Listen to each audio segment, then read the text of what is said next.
the krata eba bonting aye Kumasi Metropolitan Assembly fa aye baba yara nsisi eba be koso ewo hono na ansa ne ebugram ewo hono enna Kumasi Asante Kotoko eni aduana boy ewo baba yara sports stadium aye FA Cup round of 16 na enna no menya kwanya kopie mu stadium ko hwebi ko stadium achiye papa na fanyina msama anko na ese kam de tena fie na medwendwene me ho na Mr Black ye kan si a enura esiwanim na ade ba kwa no pe be kan se Kumasi Asante Kotoko boboku na da ho no eti se na ya free general form se omra mesom sana Kotoko ku ne etie se uye player na penifo ehun na ye ton safro se bra ayesum na aba besum Kotoko nti se other teams na ye hu omo no Kotoko de no ayesronko Opemsuo 104.7 said ye wo ye wadwuma bo Kotoko nti said ye so etia no pai esum asanteman oso sum na abi no nti ye yeyam ye firi akoma mu nyina ene ye de sum said ye ohini bi nya akonya basi bi chiria futu ananam de ma no se akonya ketua bia ni wa asantema mu ha konya be fa so abesum akonya no saa na akonya no so besumo enti na ye kasa che players a omaje pini so mesi akan e de ama Kotoko bobuku no enye se aduanafo ayi o mafiri FA Cup ni mu Kotoko players no omodimo e wo form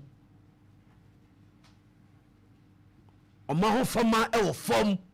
oma ho keka e wo fom eno bi obehwe bo ni bibia di adanse ye wo place makomienu miensa bi a obetimi abomudin se o hwe sumo mosum na ahokeka wom o hwe sumo mosum na ahokeka wom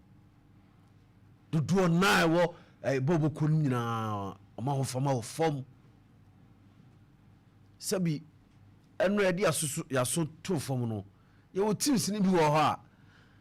ekoba busumi nsianie market akura mai sabi baby omba dakura edin nanso mo bo a omuji omuyam teams omo ni abripe bibi sabi mu de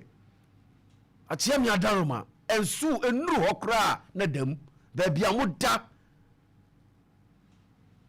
dudu sen ene wo Ghana ha omunya de munya ibi nanso hwenu a bobi anu a mo born stadium ahofama enni ho Kotoko sunsum no enni place na anu me hu omu no enni omumu ba ko se kura aya fefe de asia frem se mbo bi na me bebo saa na anu me hu no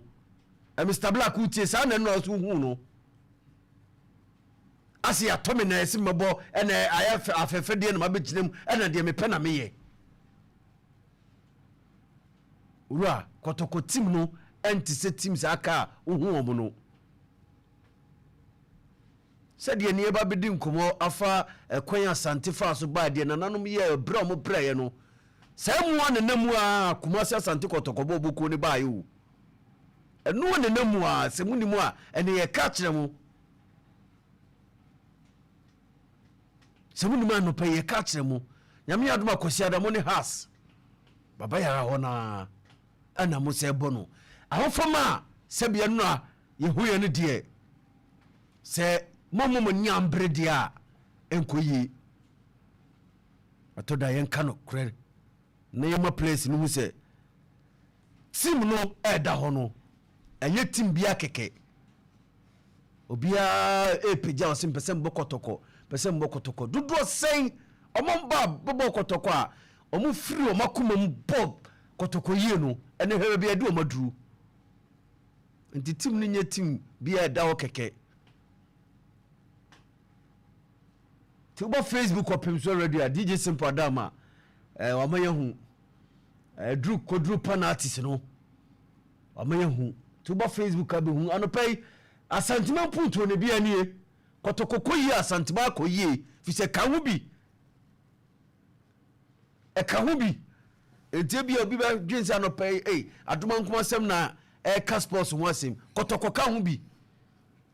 enti sasantima puntuo no ya chichire de a Kumasi Asante Kotoko Sporting Club no ya chichire no so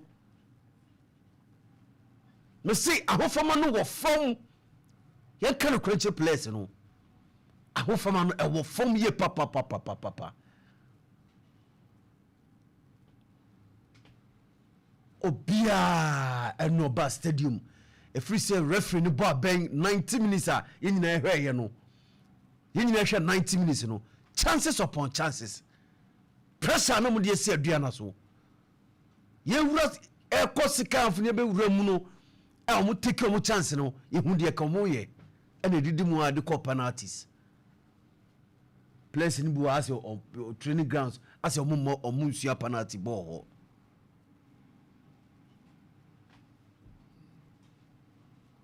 catch a place no omo left omo game no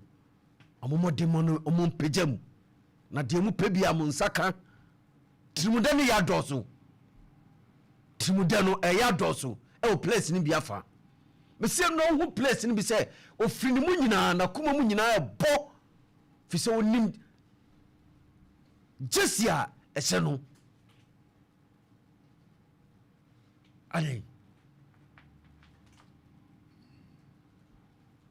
aden na ye wram aba technical bench wo coach peja modemo